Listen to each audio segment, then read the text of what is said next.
서울의 모 아파트에 2024년 거래된 현황입니다. 1년간 총 18건의 거래가 있었는데요. 이 중에 실제 등기까지 마친 거래는 13건입니다. 나머지 4건은 계약 해지 처리되었고, 한 건은 아직 등기가 이루어지지 않았습니다. 거래건 대비 해제율은 22%입니다. 서울 평균이 3.7%임을 고려하면 상당히 높은 수치입니다. 25평, 34평의 실제 거래 내역을 확인해 보겠습니다. 보시는 것처럼 25평 7월 12일에 거래된 같은 층 2건 중에 한 건은 9월 19일 해제되었고, 34평 6월 28일 6억 6천에 거래된 같은 층 3건 중에 2건이 8월 14일과 20일에 모두 해지되었고, 7월 22일 거래된 같은 층 2건도 한 건은 10월 19일 해제되었습니다. 마찬가지로 허위 거래 사례 1과 2가 연상이 되는 거래 양상입니다.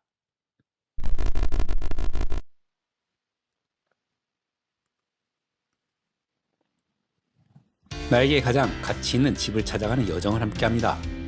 오늘은 시장에 공개된 데이터를 분석해보고 안목을 키워보는 영상입니다. 다른 영상도 골라보셔서 내 집 마련 계획을 세우는 데 도움이 되시면 좋겠습니다. 영상의 단지들과는 전혀 이해관계가 없습니다. 오해 없으시기 바라겠습니다. 국토교통부에서는 실거래가 시스템을 구축해서 전국에서 거래되는 주택의 실제 거래 가격을 공개합니다.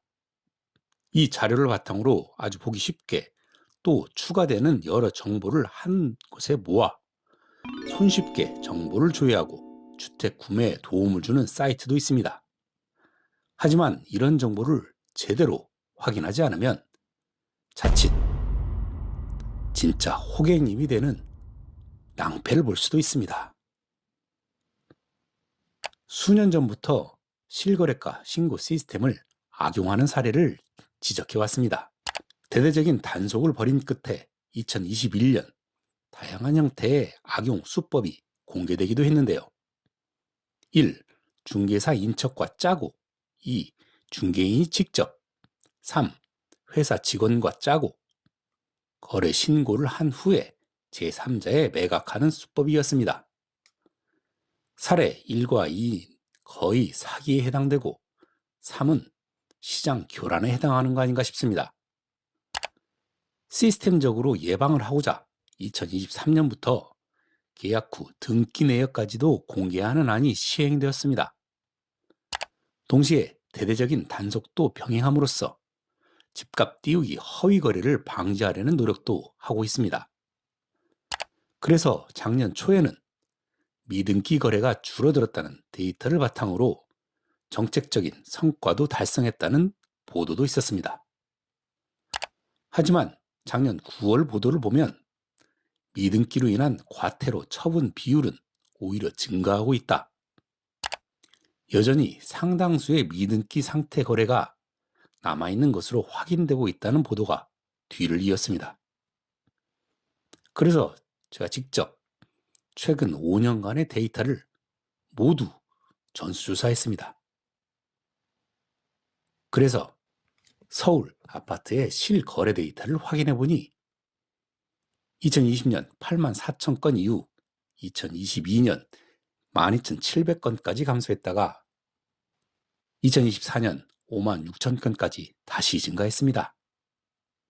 그런데 이 거래건 중에 해제된 거래 건수를 확인해 보니 4% 내외의 계약 해제율을 보이고 있었습니다.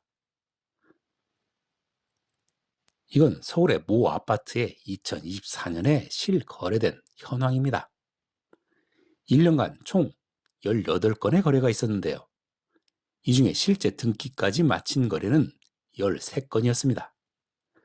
나머지 4건은 계약 해제 처리되었고, 한 건은 아직 등기가 이루어지지 않았습니다. 거래건 대비 해제율은 22%입니다. 서울의 평균이 3.7%였음을 고려하면 상당히 높은 수치라고 할 만합니다. 앞에서 살펴본 단지는 반포의 레미안 원 베일리 25평형의 거래 현황이었습니다. 앞서 사례로 든 단지가 꼭 허위 자전 거래가 있었다는 증거가 될 수는 없습니다. 하지만 의심할 만한 해제 거래 자체가 적은 단지에 비해서는 확실히 확률은 더 높다고 봐야 할 것입니다.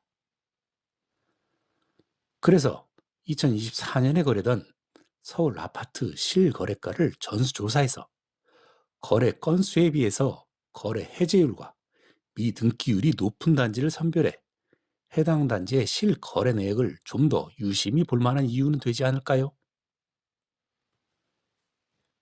그러면 거제 해제율이 높은 단지만 선별해서 알아보겠습니다. 먼저 10위부터 보겠습니다. 10위는 금호동의 서울숲 푸르지오입니다. 거래건 62건 중에 9건이 해제되어 14.5%의 해제율을 보였습니다. 다음은 9위입니다. 9위는 은평구의 백년산 힐스테이트 2차입니다. 거래건 41건에 6건이 해제되어 14.6%의 해제율을 보였습니다. 계속해서 8위를 보겠습니다. 8위는 동대문 퍼스트 대시장입니다. 8위는 동대문 퍼스트 대시장입니다. 거래건 32건 중에 해제율은 5건, 15.6%를 보였습니다. 다음은 7위, 앞서서 잠깐 언급했었던 레미안 원베일리입니다. 거래건 74건 중에 해제율은 12건으로 16.2%, 미등기율은 35%를 기록했습니다. 계속해서 6위는 강동 리버스 4단지입니다. 거래건 39건에 해제율 7건, 그래서 17.9%의 해제율을 보였습니다. 다음은 5위를 보겠습니다. 동대문구 이문동의 레미안 이문 2차 단지인데요.